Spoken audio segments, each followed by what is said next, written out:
At 03:26 hours, the aircraft carrier rolled 12 degrees to port. The flight deck was already slick with seawater. Wind gusts were climbing past 80 knots. Visibility was collapsing by the minute.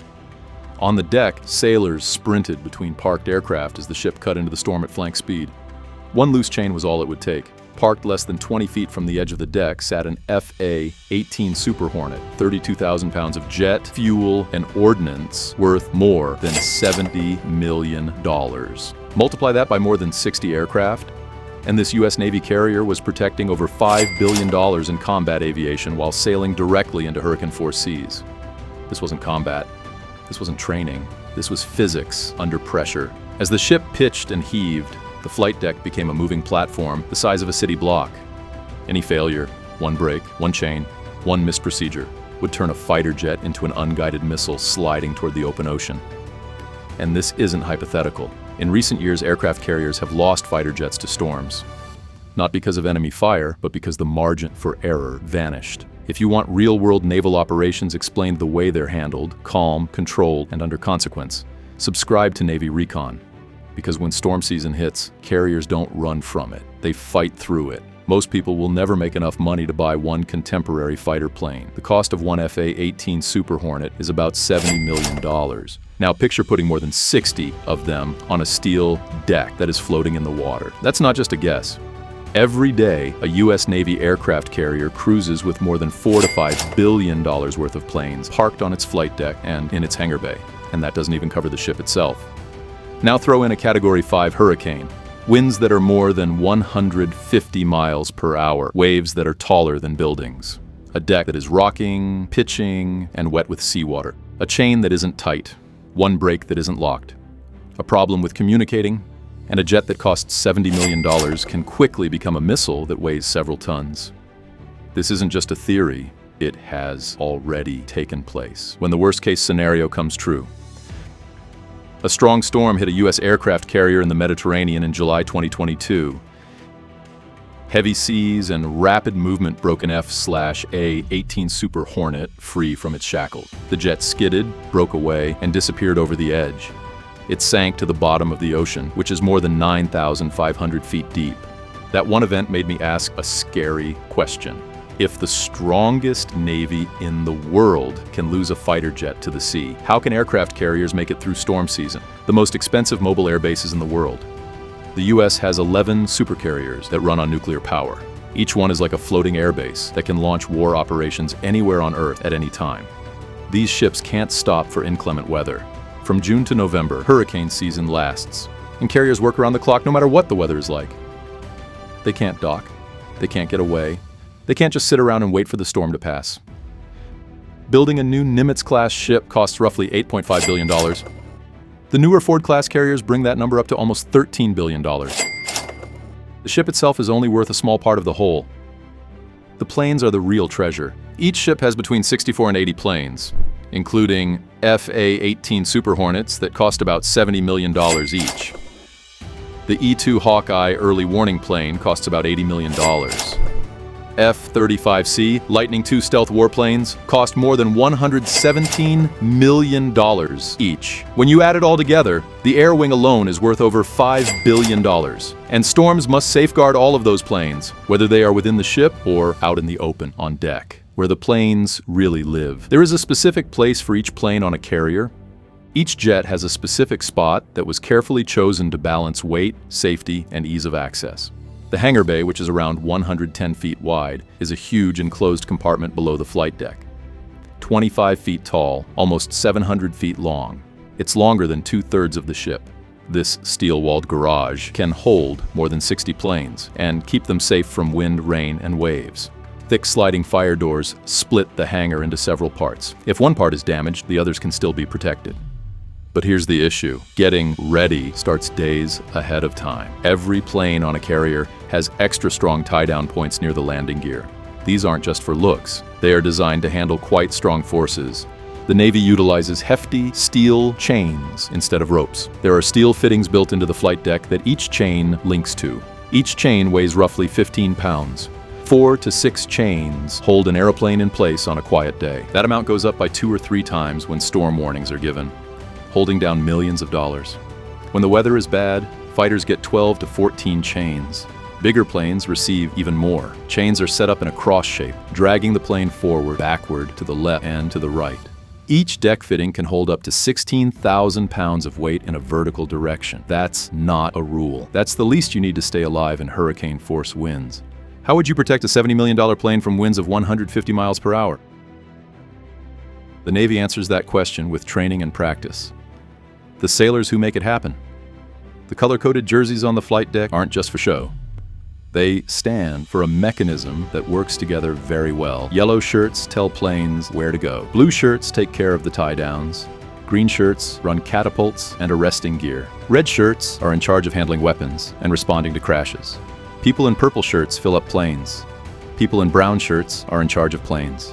White shirts are in charge of safety and quality control. When preparing for a storm, blue shirts become the most crucial personnel on deck. They train all the time since one mistake might cost lives and hundreds of millions of dollars. When procedures don't work. Another event in April 2025 showed how harsh carrier operations may be. During evasive maneuvers, an F/A-18E rolled back inside the hangar bay. The plane's brakes didn't work, but the inquiry found something worse. The bridge, flight deck control, and hangar bay control could no longer talk to each other. The jet wasn't tied down correctly. The force of gravity took over. The plane and its tow equipment plunged into the sea, almost taking a sailor with them. Storms show where things are weak, and carriers can't make any mistakes. The hangar bay turns into a fortress. The air boss makes an important call when bad weather is on the way. Any plane that can be relocated below deck will be moved there. 4. Huge aircraft lifts start working all the time. Each lift can raise 2 fighter jets at the same time. The total weight of the jets is more than 140,000 pounds. Inside the hangar bay, things are under control. The canopies of all the cockpits are closed. There is a lock on every panel. Every aperture is closed. A fire system that can bring down planes. The hangar bay is protected by a foam system that makes a coating out of 94% seawater. It is made to put out fires right away. But having seawater in an airplane's cockpit is a disaster. That's why the system is meticulously controlled and made so that it won't go off by mistake during storms. In addition to their main job of keeping out fire, the huge sliding doors also preserve the building's structure. The remaining parts of the hangar stay safe, even if one part is damaged. This arrangement with separate compartments has saved many planes throughout the years. Not everything fits below deck. This is the hard truth. Not every plane can fit. There isn't enough room, thus priorities are determined. First, stealth fighters and mission-critical planes fall down. Most fighters follow. Some helicopters and other support planes are still on top. That's when the real job starts. Keeping planes safe in rising seas. Winds can already be over 40 miles per hour as the storm gets closer. The waves hit the hull and send seawater flying 60 feet into the air and across the flight deck. Folding the wings of an airplane makes them take up less space. When folded, the wings of an F/A-18 go from 40 feet to 27 feet. That room is important when you're putting dozens of planes on a moving steel deck. Chains are connected in opposite directions. There is tension on every chain. We check every connection, and then we check it again. Chains are tripled in very bad weather. One sailor said it was like trying to hold back a bull that was bucking, except the bull weighed 32,000 pounds and cost more than a whole neighborhood. Lessons learnt from tragedy. The U.S. Carrier Task Force sailed into Typhoon Cobra in December 1944. The storm was terrible. Aeroplanes were thrown overboard. There were fires. 3 sailors died. One young officer on board put out those fires himself. He was named Gerald Ford, and he would later become the President of the United States. The Navy always remembered that storm. Every modern storm procedure is based on things that went wrong in the past. The ship itself fights the storm.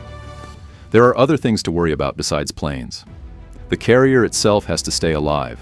Modern supercarriers have superior stabilization technologies that stop them from rolling in rough seas. These technologies get real-time data from sensors all over the ship, which lets the ship actively fight against waves. The design of the hull is also important. Carriers are quite stable, even though they are more than 1,000 feet long. Their center of buoyancy is higher than their center of gravity, which means that the more they lean, the harder physics has to work to get them back up. Carriers don't just float around during storms. They turn into the wind and keep moving forward. This slows down the wind speed over the deck and stops waves from hitting the ship from the side, which can be quite bad. The ship can stay in place and on course even in the worst weather, since it has 2 nuclear reactors that can make almost unlimited power. The bridge turns into the brain. The bridge is the mission control during storm operation. Officers keep track of speed of the wind, the height of the wave, pressure in the air, path of the storm. They get satellite data and reports in real time from hurricane reconnaissance planes that fly directly into storms. Every move is promptly sent to everyone on the ship, because one unplanned turn might send unsecured equipment and planes sliding when storms and war meet. Not just the weather is a threat. Every year, hundreds of fittings are changed out on the fleet. We constantly test each one with a load to make sure it can handle 16,000 pounds or more. If you don't check it, the next storm could take a jet. The human element. Most of the sailors who are protecting these planes are in their early 20s. They work on decks that are hotter than 120 degrees Fahrenheit in certain places, and in storms where the wind might knock you down. They learn how to do things by heart. They practice all the time. They learn from commanders who have been through real hurricanes. You can't wait when the storm hits, when the storm is over. As soon as things get better, inspections start right away.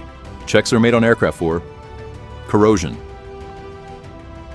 water getting in, stress on the structure, damage to electrical and hydraulic systems. They check the flight deck, check the tie-down fittings, testing of catapult and arresting gear systems. Nothing flies until everything has been checked many times. How the system works. Even though it's dangerous, U.S. aircraft carriers have been able to sail through many storms without losing a single ship to the weather. That's not a coincidence. It's engineering. It's training. It's been fine-tuned over the years. And it's sailors doing their jobs under pressure. You lose an aeroplane if you skip a step. Follow the rules, and billion-dollar air wings can survive the worst storms on Earth. There is no perfect choice. Only consequences. What decision would you make? Let us know in the comments. And if you want continued breakdowns of real-world naval operations, carrier strike group doctrine, and the systems that keep billion-dollar assets alive under pressure, subscribe to Navy Recon. This mission doesn't end when the storm passes.